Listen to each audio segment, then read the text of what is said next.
ഒന്നാം നിലയിലെ പാർക്കിംഗ് ഗ്രൗണ്ടിൽ നിന്ന് കാർ താഴേക്ക് വീണ് അപകടം.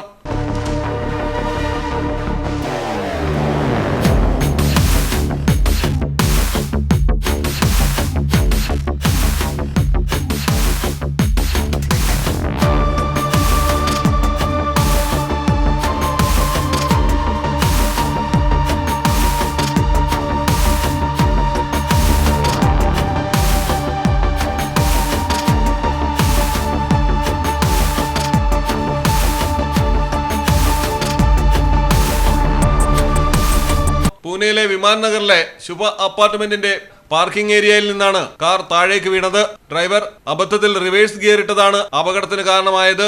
ചുമർ ഇടിച്ച് തകർത്ത് കാർ താഴേക്ക് വീഴുകയായിരുന്നു. അപകടത്തിന് തൊട്ടു മുൻപ് മറ്റൊരു കാർ താഴെ നിലയിലേക്ക് പാർക്കിങ്ങിനായി കടന്നുപോയിരുന്നു. സെക്കൻഡുകളുടെ വ്യത്യാസത്തിലാണ് മറ്റൊരു അപകടം ഒഴിവായത്. News desk, Malayalam television.